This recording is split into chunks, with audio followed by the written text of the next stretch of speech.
Section 2. The Adventure of the Norwood Builder. From the point of view of the criminal expert, said Mr. Sherlock Holmes, London has become a singularly uninteresting city since the death of the late lamented Professor Moriarty.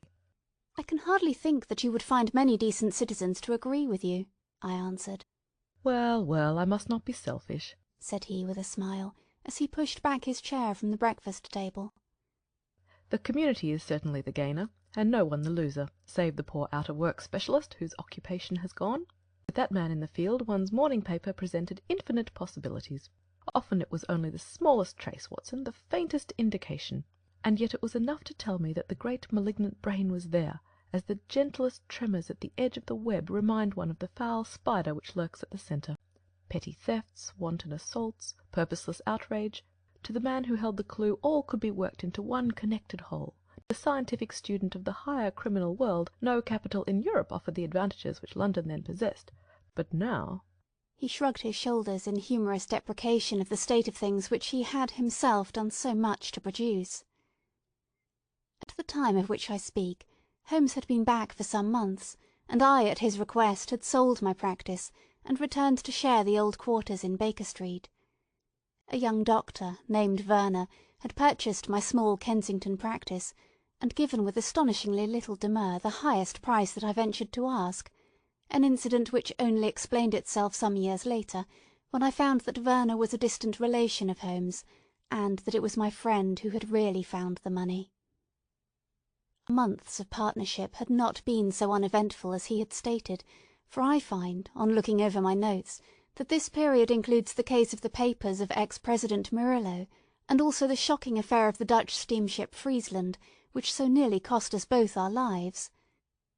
His cold and proud nature was always averse, however, from anything in the shape of public applause, and he bound me in the most stringent terms to say no further word of himself, his methods, or his successes, a prohibition which, as I have explained, has only now been removed.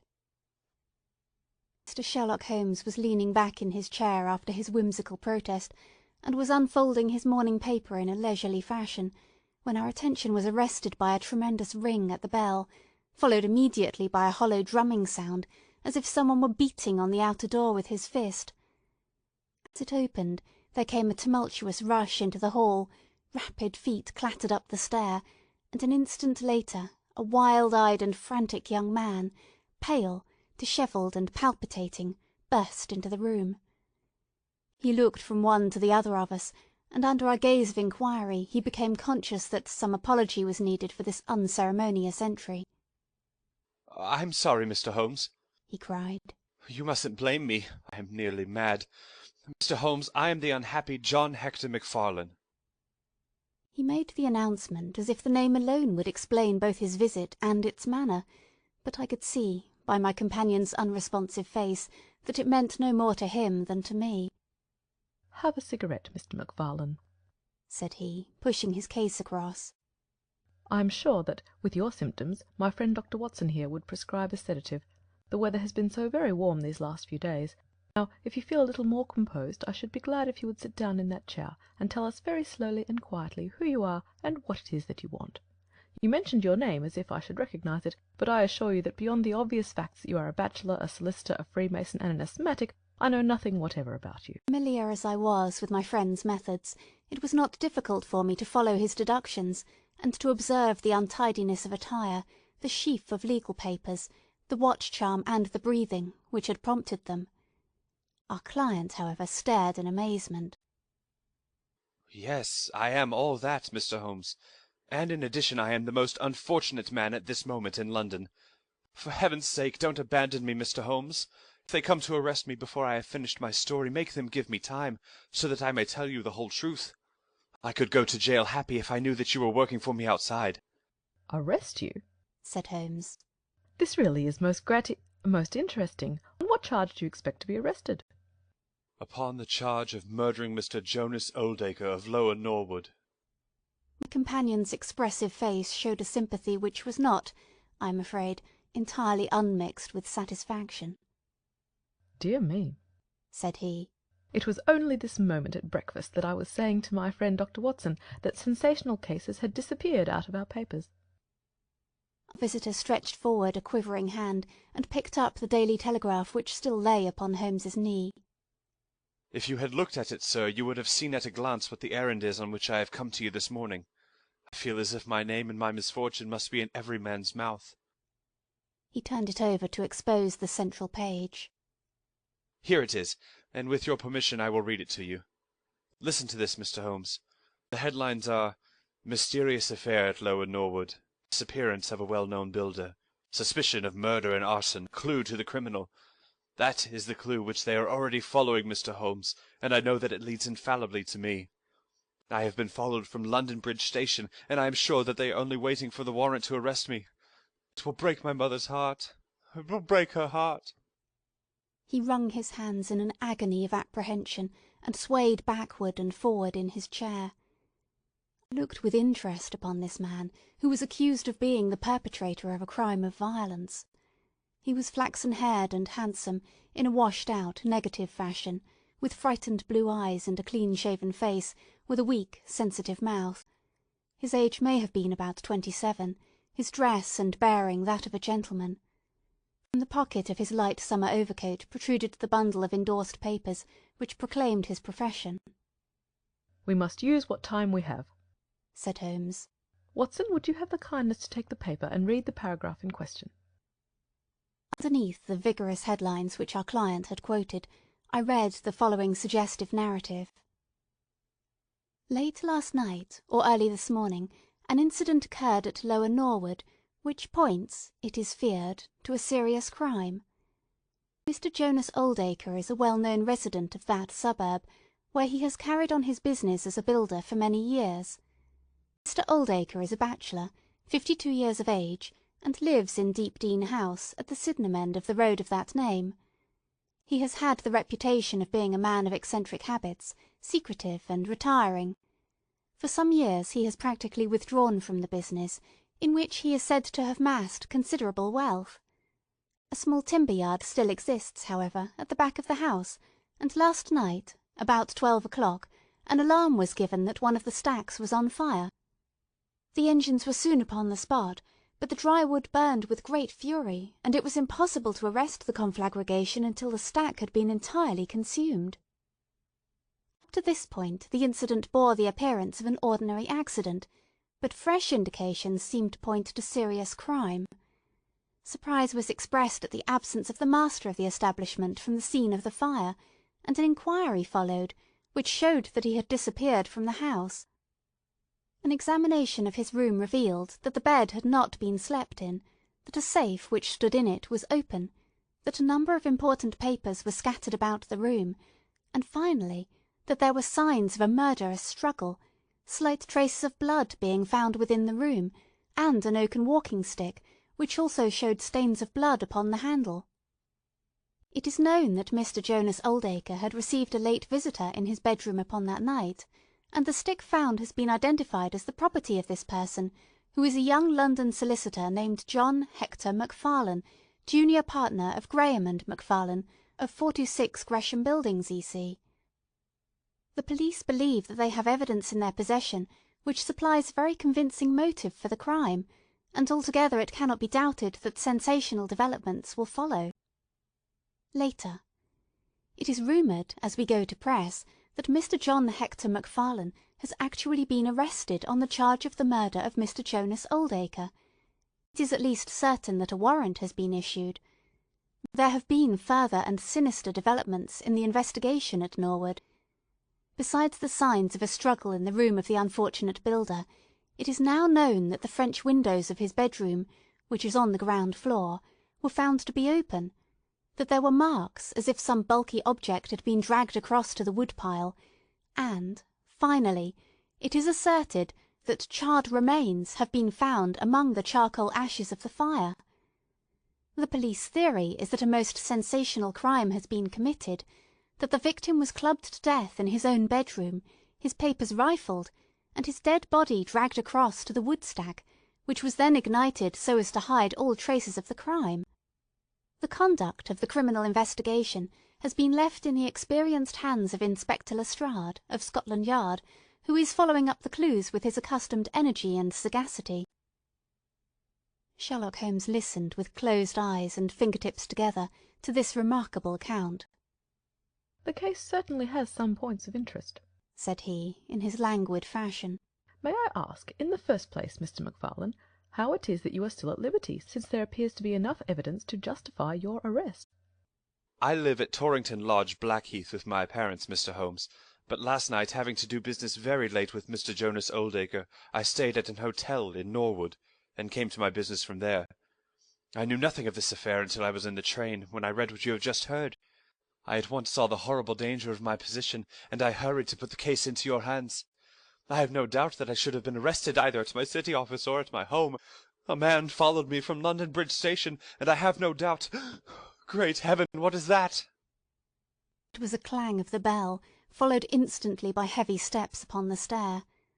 A moment later our old friend Lestrade appeared in the doorway. Over his shoulder I caught a glimpse of one or two uniformed policemen outside. "Mr. John Hector Macfarlane," said Lestrade. Our unfortunate client rose with a ghastly face. "I arrest you for the wilful murder of Mr. Jonas Oldacre of Lower Norwood." Macfarlane turned to us with a gesture of despair, and sank into his chair once more like one who is crushed.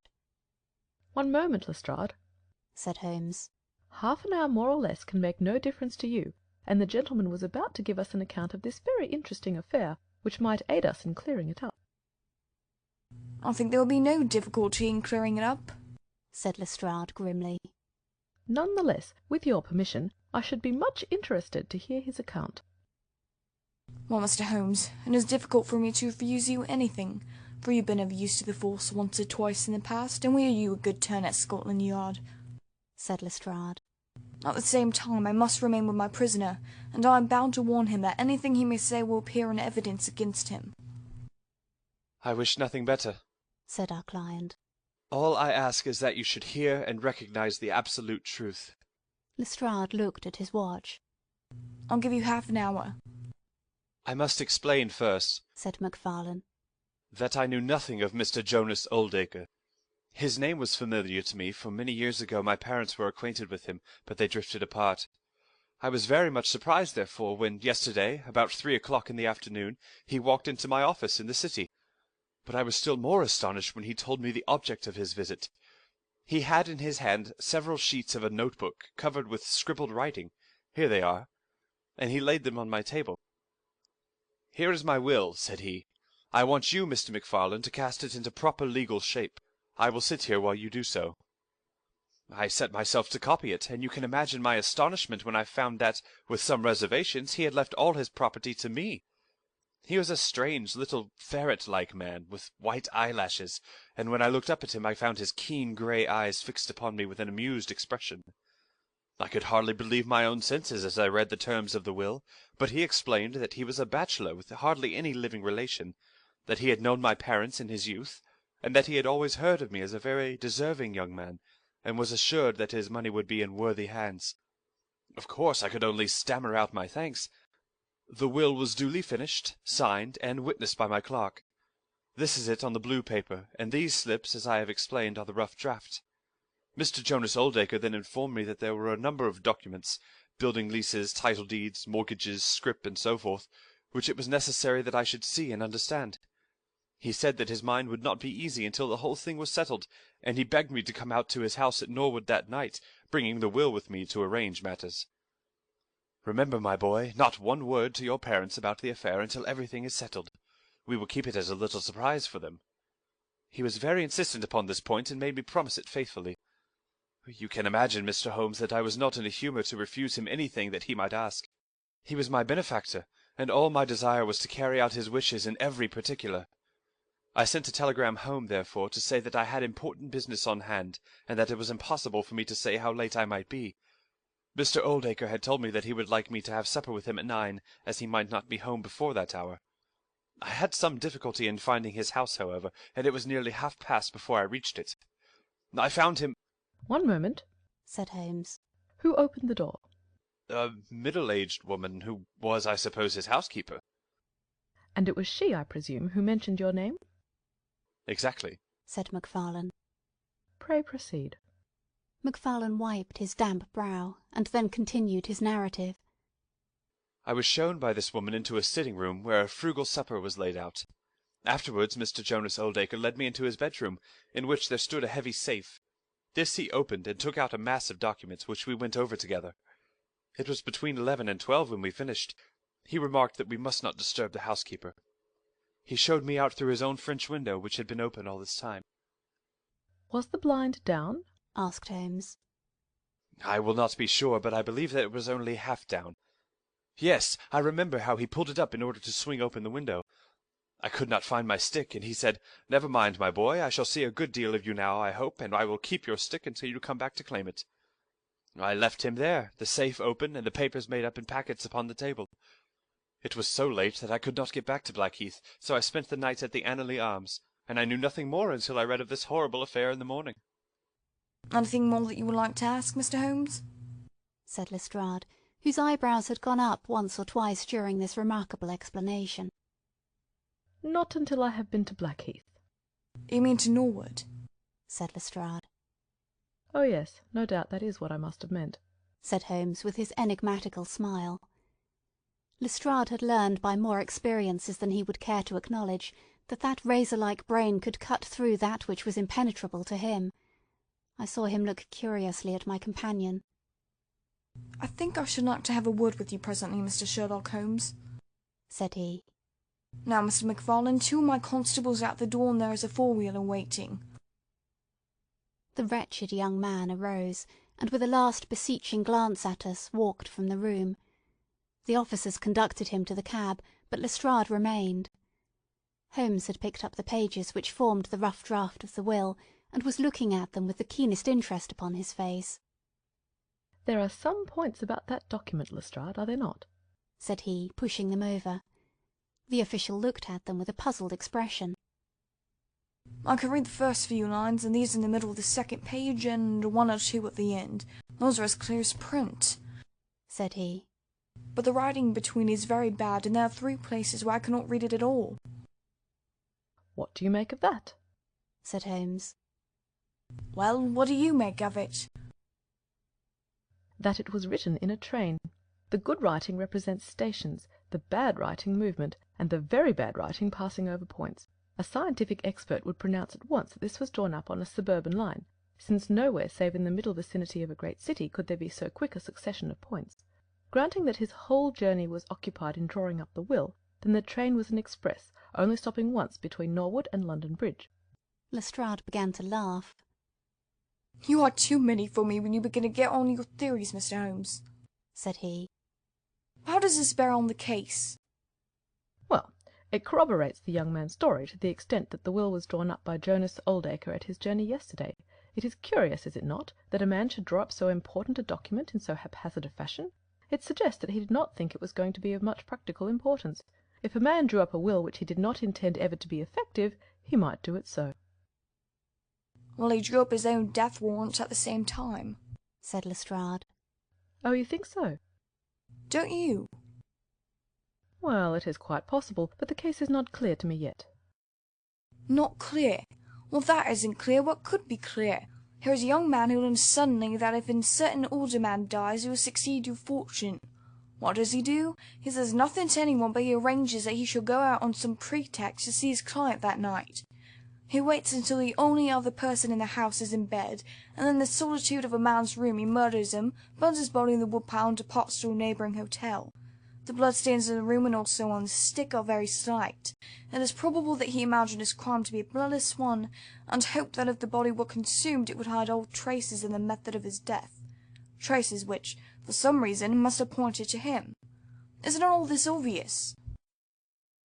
It strikes me, my good Lestrade, as being just a trifle too obvious, said Holmes. You do not add imagination to your other great qualities, but if you could for one moment put yourself in the place of this young man, would you choose the very night after the will had been made to commit your crime? Would it not seem dangerous to you to make so very close a relation between the 2 incidents? Again, would you choose an occasion when you are known to be in the house, when a servant has let you in? And finally, would you take the great pains to conceal the body, and yet leave your own stick as a sign that you were the criminal? Confess, Lestrade, that this is all very unlikely." "As to the stick, Mr. Holmes, you know as well as I do that a criminal is often flurried and does such things which a cool man would avoid. He was very likely afraid to go back to the room. Give me another theory that would fit the facts." "I could very easily give you half a dozen," said Holmes. "Here, for example, is a very possible, even probable one. I make you a free present of it. The older man is showing documents which are of evident value. A passing tramp sees them through the window, the blind of which is only half down. Exit the solicitor, enter the tramp. He seizes the stick which he observes there, kills Oldacre, and departs after burning the body." "Why should the tramp burn the body?" "For that matter, why should Macfarlane?"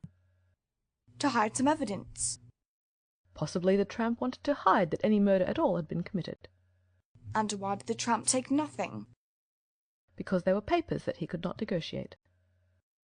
Lestrade shook his head, though it seemed to me that his manner was less absolutely assured than before. "Well, Mr. Sherlock Holmes, you may look for your tramp, and while you are finding him we'll hold on to our man. The future will show which is right. Just notice this point, Mr. Holmes, that so far as we know none of the papers were removed, and that the prisoner is the one man in the world who had no reason for removing them, since he was heir at law, and would come into them in any case." My friend seemed struck by this remark. "I don't mean to deny that the evidence is in some ways very strongly in favour of your theory," said he. "I only wish to point out that there are other theories possible. As you say, the future will decide. Good morning. I dare say that in the course of the day I shall drop in at Norwood and see how you are getting on." When the detective departed, my friend rose and made his preparations for the day's work, with the alert air of a man who has a congenial task before him. "My first movement, Watson," said he, as he bustled into his frock-coat. "must, as I said, be in the direction of Blackheath." "And why not Norwood?"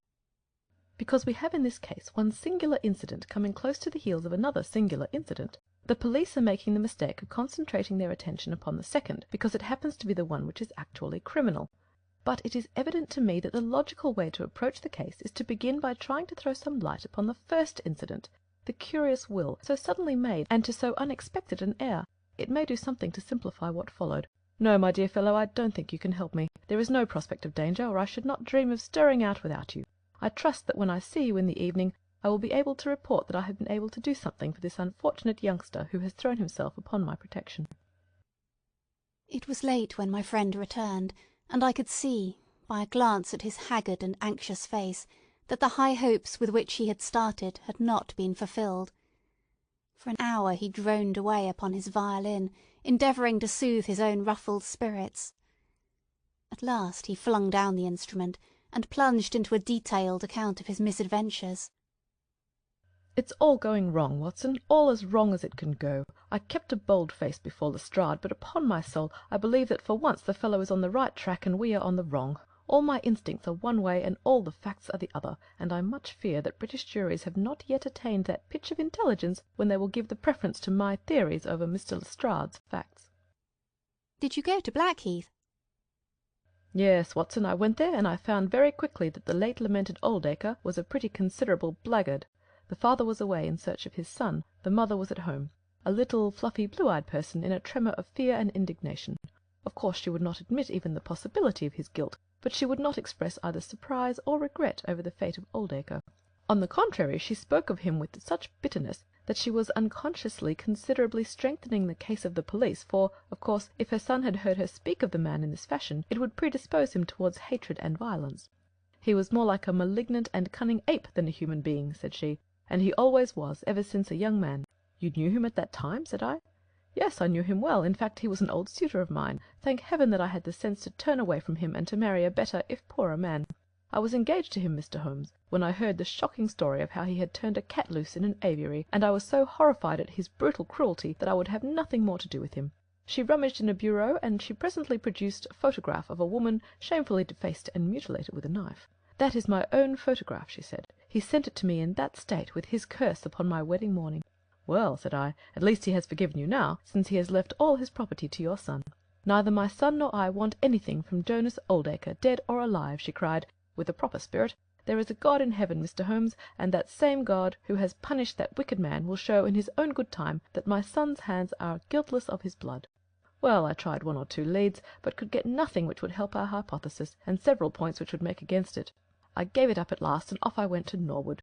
This place, Deepdene House, is a big modern villa of staring brick, standing back in its own grounds with a laurel-clumped lawn in front of it. To the right, and some distance back from the road, was a timber yard which had been the scene of the fire. Here's a rough plan on a leaf of my notebook. This window on the left is the one which opens into Oldacre's room. You can look into it from the road, you see. That is about the only bit of consolation I have had to-day. Lestrade was not there, but his head constable did the honours. They had just found a great treasure trove. They had spent the morning raking among the ashes of the burned wood-pile, and besides the charred organic remains, they had secured several discoloured metal discs. I examined them with care, and there was no doubt that they were trouser buttons. I even distinguished that one of them was marked with the name of Hyams, who was Oldacre's tailor. I then worked the lawn very carefully for signs and traces, but this drought has made everything as hard as iron. Nothing was to be seen save that some body or bundle had been dragged through a low privet hedge, which is in line with the wood-pile. All that, of course, fits in with the official theory. I crawled about the lawn with an August sun on my back, but I got up at the end of an hour no wiser than before. Well, after this fiasco I went into the bedroom and examined that also. The blood-stains were very slight, mere smears and discolorations, but undoubtedly fresh. The stick had been removed, but there also the marks were slight. There is no doubt about the stick belonging to our client. He admits it. Footmarks of both men could be made out on the carpet, but none of any third person, which again is a trick for the other side. They were piling up their score all the time, and we were at a standstill. Only one little gleam of hope did I get, and yet it amounted to nothing. I examined the contents of a safe, most of which had been taken out and left on the table. The papers had been made up into sealed envelopes, 1 or 2 of which had been opened by the police. They were not, so far as I could judge, of any great value, nor did the bank book show that Mr. Oldacre was in such very affluent circumstances. But it seemed to me that all the papers were not there. There were allusions to some deeds, possibly the more valuable, which I could not find. This, of course, if we could definitely prove it, would turn Lestrade's argument against himself, for who would steal a thing if he knew that he would shortly inherit it?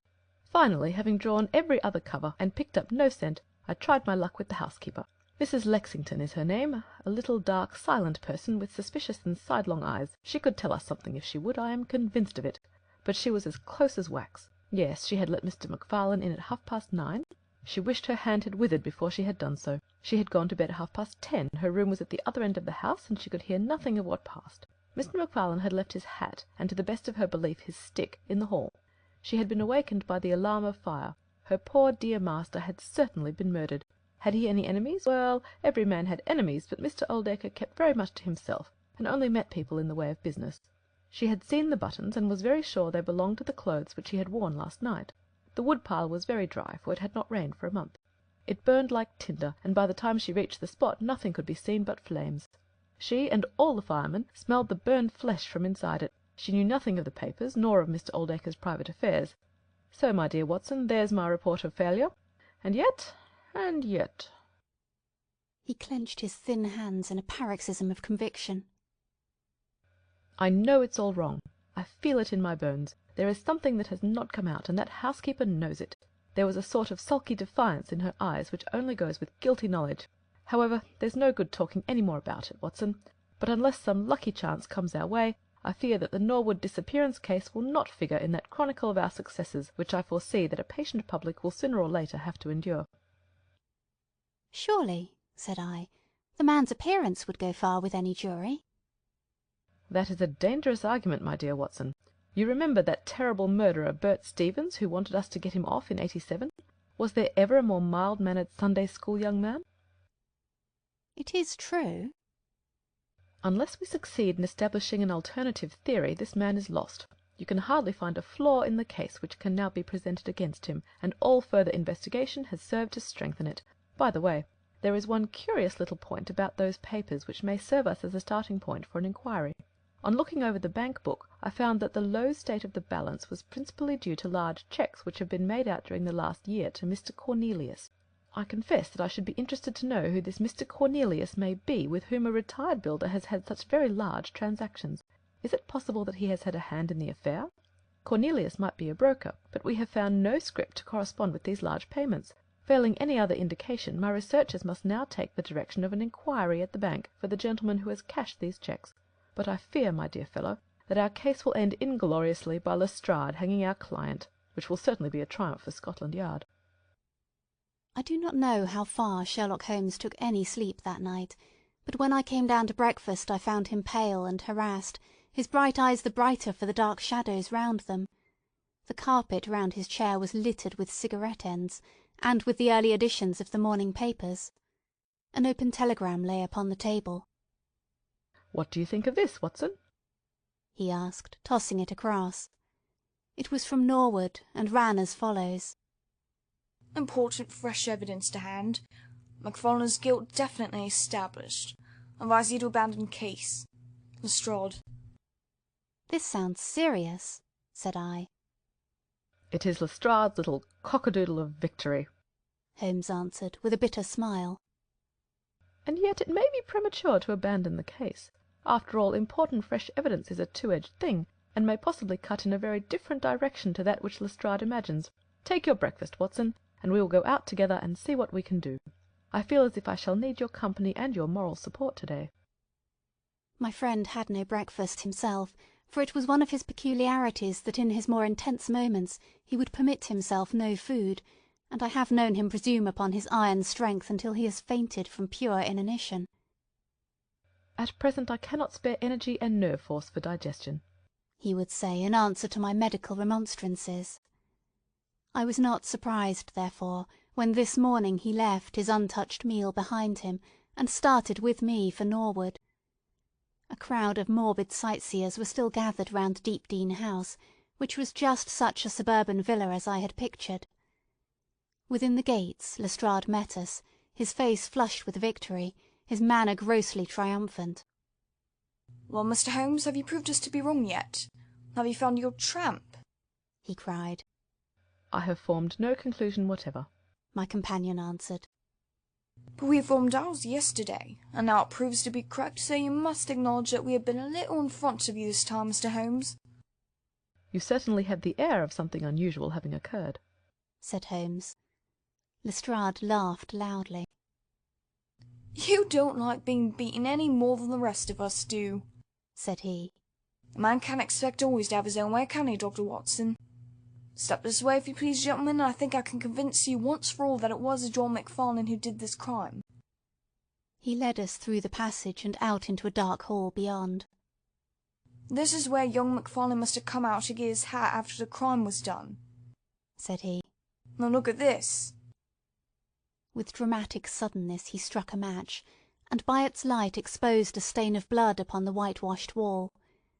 As he held the match nearer, I saw that it was more than a stain. It was the well-marked print of a thumb.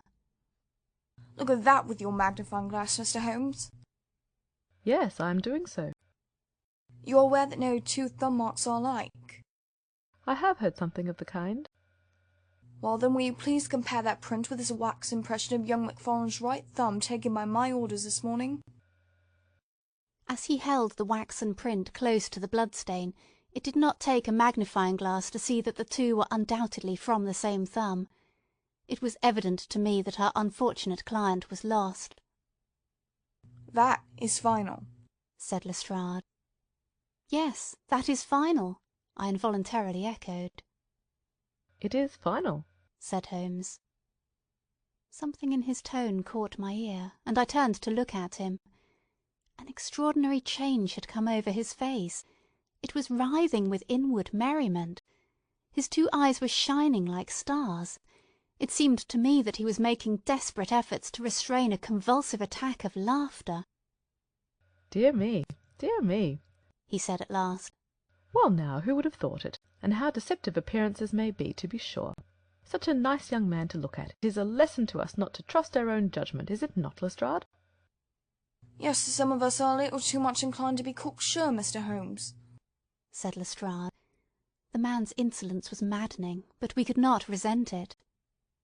"What a providential thing that this young man should press his right thumb against the wall in taking his hat from the peg. Such a very natural action, too, if you come to think of it." Holmes was outwardly calm, but his whole body gave a wriggle of suppressed excitement as he spoke. "By the way, Lestrade, who made this remarkable discovery?" "It was a housekeeper, Mrs. Lexington, who drew the night constable's attention to it." "Where was the night constable?" He remained on guard in the bedroom when the crime was committed so as to see that nothing was touched. But why didn't the police see this mark yesterday? Well, we had no particular reason to make a careful examination of the hall. Besides, it's not in a very prominent place, as you see. No, of course not. I suppose there is no doubt that the mark was there yesterday? Lestrade looked at Holmes as if he thought he was going out of his mind. I confess that I was myself surprised at both his hilarious manner and at his rather wild observation. I don't know whether you think that MacFarlane came out of jail in the dead of the night in order to strengthen the evidence against himself, said Lestrade. I leave it to any expert in the world whether that is not the mark of his thumb. It is unquestionably the mark of his thumb. There, that's enough, said Lestrade. I'm a practical man, Mr. Holmes, and when I have got my evidence I come to my conclusions. If you have anything to say you will find me writing my report in the sitting-room. Holmes had recovered his equanimity, though I still seemed to detect gleams of amusement in his expression. "Dear me, this is a very sad development, Watson, is it not?" said he. "And yet there are singular points about it which hold out some hopes for our client." "I am delighted to hear it," said I heartily. "I was afraid it was all up with him." "I would hardly go so far as to say that, my dear Watson. The fact is that there is one really serious flaw in this evidence to which our friend attaches so much importance." "Indeed, Holmes? What is it?" "Only this, that I know that mark was not there yesterday when I examined the hall. And now, Watson, let us have a little stroll around in the sunshine."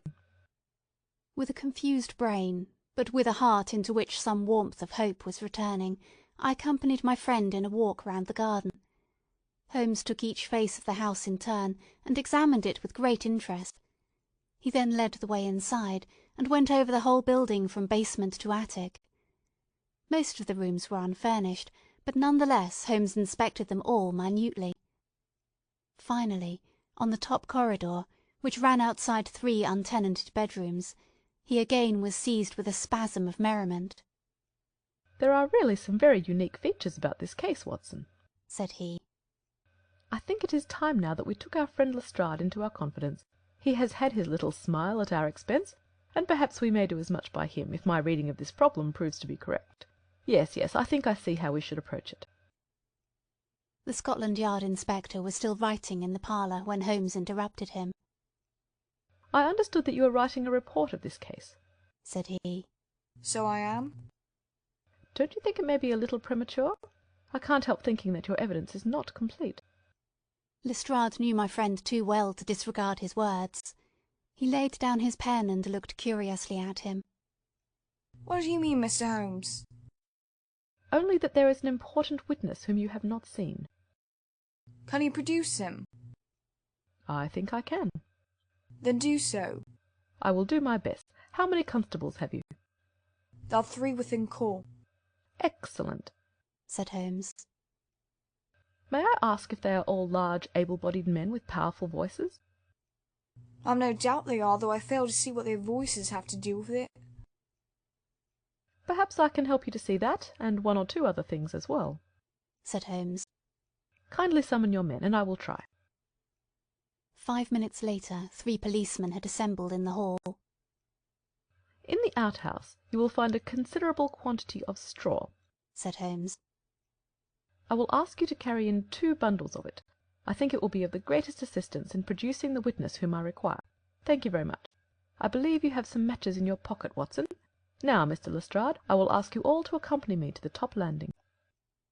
As I have said, there was a broad corridor there, which ran outside 3 empty bedrooms.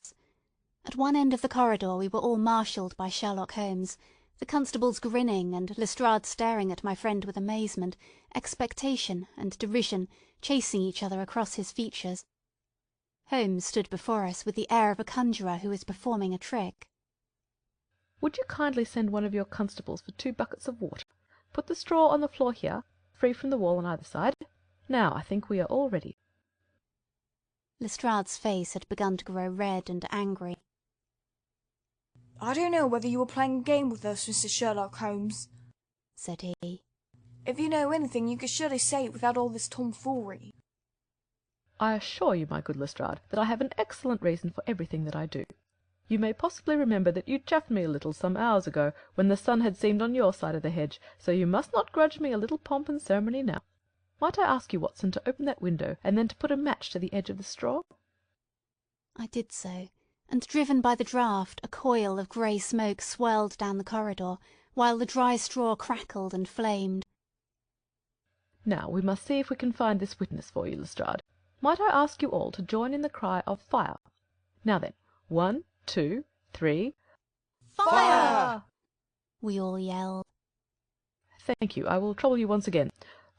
Fire! Just once more, gentlemen, and all together. Fire! The shout must have rung over Norwood. It had hardly died away when an amazing thing happened. A door suddenly flew open out of what appeared to be solid wall at the end of the corridor, and a little wizened man darted out of it like a rabbit out of its burrow. Capital, said Holmes calmly. Watson, a bucket of water over the straw. That will do. Lestrade, allow me to present you with your missing principal witness, Mr. Jonas Oldacre. The detective stared at the newcomer with blank amazement. The latter was blinking in the bright light of the corridor, and peering at us and at the smouldering fire. It was an odious face, crafty, vicious, malignant, with shifty light grey eyes and white lashes. "What's this, then?" said Lestrade at last. "What have you been doing all this time, eh?" Oldacre gave an uneasy laugh, shrinking back from the furious red face of the angry detective. "I have done no harm." "No harm? You've done your best to get an innocent man hanged. If it wasn't for this gentleman here, I'm not sure that you would not have succeeded." The wretched creature began to whimper. I am sure, sir, it was only my practical joke." "Oh, a joke, was it? You won't find a laugh on your side, I promise you. Drag him down and keep him in the sitting room until I come. Mr. Holmes," he continued, when they had gone, "I could not speak before the constables, but I don't mind saying in the presence of Dr. Watson, this is the brightest thing you have done yet, though it is a mystery to me how you did it. You have saved an innocent man's life, and you have prevented a very grave scandal which would have ruined my reputation in the force." Holmes smiled and clapped Lestrade upon the shoulder. "Instead of being ruined, my good sir, you will find that your reputation has been enormously enhanced. Just make a few alterations in that report which you were writing, and they will understand how hard it is to throw dust in the eyes of Inspector Lestrade." "And you don't want your name to appear?" "Not at all. The work is its own reward. Perhaps I shall get the credit also at some distant day when I permit my zealous historian to lay out his foolscap once more, hey, Watson? Well now, let us see where this rat has been lurking." A lath and plaster partition had been run across the passage 6 feet from the end, with a door cunningly concealed in it. It was lit within by slits under the eaves. A few articles of furniture and a supply of food and water were within, together with a number of books and papers. "There's the advantage of being a builder," said Holmes as we came out. "He was able to fix up his own little hiding-place without any confederate, save, of course, that precious housekeeper of his, whom I should lose no time in adding to your bag, Lestrade." "I'll take your advice. But how did you know of this place, Mr. Holmes?" "I made up my mind that the fellow was hiding in the house. When I paced one corridor, and found it 6 feet shorter than the corresponding one below, it was pretty clear where he was. I thought he had not the nerve to lie quiet before an alarm of fire. We could, of course, have gone in and taken him, but it amused me to make him reveal himself. Besides, I owed you a little mystification, Lestrade, for your chaff in the morning." "Well, sir, you certainly go equal with me on that. Well, how in the world did you know that he was in the house at all?" "The thumb mark, Lestrade. You said it was final, and so it was in a very different sense. I knew it had not been there the day before. I pay a good deal of attention to matters of detail, as you may have observed, and I had examined the hall, and was sure that the wall was clear. Therefore it had been put on during the night." "But how?" "Very simply. When those packets were sealed up, Jonas Oldacre got Macfarlane to secure one of the seals by putting his thumb upon the soft wax. It would be done so quickly and so naturally that I dare say the young man himself has no recollection of it. Very likely it just so happened that Oldacre himself had no notion of the use he would put it to. Brooding over the case in that den of his, it suddenly struck him what absolutely damning evidence he could make against Macfarlane by using that thumb mark. It was the simplest thing in the world for him to take a wax impression from the seal, to moisten it in as much blood as he could get from a pinprick, and to put the mark upon the wall during the night, either with his own hand or with that of his housekeeper. If you examine among those documents which he took with him into his retreat, I will lay you a wager that you will find the seal with the thumb mark upon it. Wonderful, said Lestrade. Wonderful. It's all as clear as crystal, as you put it. But what is the object of this deep deception, Mr. Holmes? It was amusing to me to see how the detective's overbearing manner had changed suddenly to that of a child asking questions of its teacher. Well, I don't think that is very hard to explain. A very deep, malicious, vindictive person is the gentleman who is now waiting us downstairs. You know that he was once refused by Macfarlane's mother? You don't? I told you that you should go to Blackheath first and to Norwood afterwards. Well, this injury, as he would consider it, has rankled in his wicked, scheming brain, and all his life he has longed for vengeance, but has never seen his chance. During the last year or two things have gone against him, secret speculation, I think, and he finds himself in a bad way. He determines to swindle his creditors, and for this purpose he pays large cheques to a certain Mr. Cornelius, who is, I imagine, himself under another name. I have not traced those cheques yet, but I have no doubt that they were banked under that name at some provincial town where Oldacre from time to time led a double existence. He intended to change his name altogether, draw this money, and vanish, starting life again elsewhere. Well, that's likely enough. It would strike him that in disappearing he might throw all pursuit off his track, and at the same time have an ample and crushing revenge upon his old sweetheart, if he could give the impression that he had been murdered by her only child. It was a masterpiece of villainy, and he carried it out like a master. The idea of the will, which would give an obvious motive for the crime, the secret visit unknown to his own parents, the retention of the stick, the blood, and the animal remains and buttons in the woodpile, all were admirable.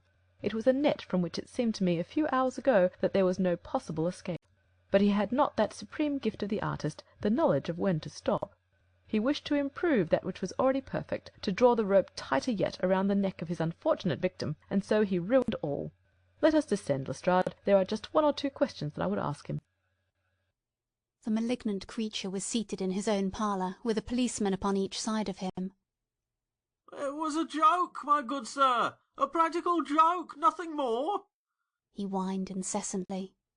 I assure you, sir, that I simply concealed myself in order to see the effect of my disappearance, and I am sure that you would not be so unjust as to imagine that I would have allowed any harm to befall poor young Mr. Macfarlane. That's for a jury to decide, said Lestrade. Anyhow, we shall have you on a charge of conspiracy if not for attempted murder. And you'll probably find that your creditors will impound the banking account of Mr. Cornelius, said Holmes. The little man started and turned his malignant eyes upon my friend. I'll have to thank you for a good deal, said he. Perhaps I'll pay my debt some day. Holmes smiled indulgently. I fancy that for some few years you will find your time very occupied, said he. By the way, what was it that you put into the woodpile beside your old trousers? A dead dog, or rabbits, or what? You won't tell? Dear me, how very unkind of you. Well, well, I dare say that a couple of rabbits would account both for the blood and for the charred ashes. If ever you write an account, Watson, you can make rabbits serve your turn. End of section 2.